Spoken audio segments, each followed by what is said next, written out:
Well, it was organized in the north, in which the northern part of Cameroon joined Nigeria. So there was none ever organized in southern Cameroon, and that is what they come in now to call the Fumban talks. The Fumban talk was a disgrace because first, there was never discussion. There was never. It was unanimously a merit party. And the concrete position as specified by this United Nations was never organized. The United Nations representative in this discussion was never there. Time has expired. I ask consent to speak for an additional 2 minutes. Without objection. Thank you.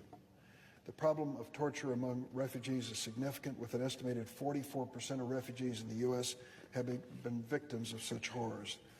Those from Bosnia, Cambodia, and many other places all receive the treatment at Kovler Center to recover from their trauma. During my visit, I had the privilege of meeting refugees who had fled the mounting violence in Cameroon.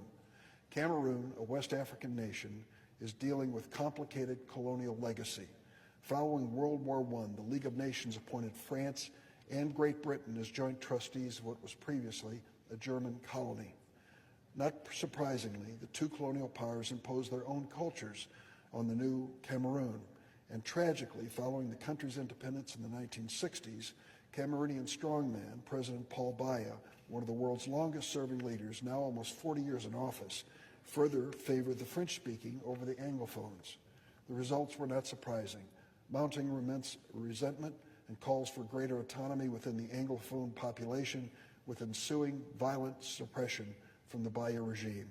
The refugees I met with told harrowing stories of this crackdown and violence.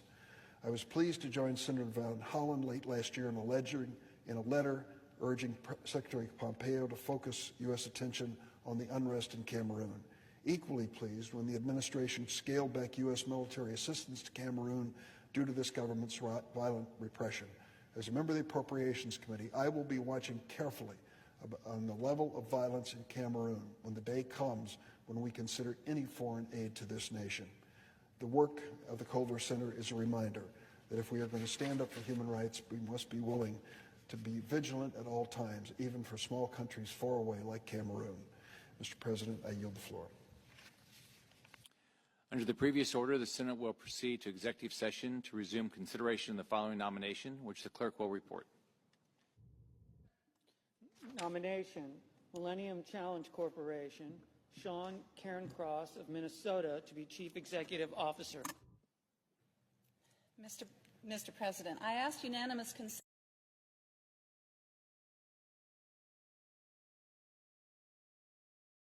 7,000 refugees from Cameroon registered with the UNHCR. Thousands more have been forced to flee their homes, and dozens of villages have been ethnically cleansed. According to the United Nations Office for the Coordination of Humanitarian Affairs and High Commissioner for Refugees, 437,000 from the Anglophone regions have been displaced, whilst the charity Protection Approaches says that 3.3 million are in need of humanitarian assistance. Amnesty reports that 450 to 500 civilians and 185 members of the security services have been killed. UNICEF estimates that 58 schools have been destroyed, 47 political leaders are being held without charge, and a recent Amnesty report refers to, and I quote, arbitrary arrests, torture, unlawful killings, and the destruction of property. The Catholic Bishops' Conference has called it, quote, inhuman, blind, monstrous violence. And of the October election, Archbishop Samuel Cleda, the president of the Bishops' Conference, says, one has the impression election results are decided before voting takes place. My lords, we can all share in these horrendous statistics, but what I want to do is this evening focus on what conclusions we can draw from the United Kingdom's dismal approach to this situation. More than ever, with Britain's potential departure from the European Union, we must seek to define our role in the world. And it would be helpful to know from the Noble Baroness the Minister whether, for instance, human rights issues were assessed before, for instance, the New Age natural gas deal was announced, what consideration has been given to targeted sanctions, and whether this crisis figures in the Foreign Secretary's recent commitment on atrocity prevention. My Lords, the government mustn't suggest that this is a level playing field conflict in a civil war between equal sides.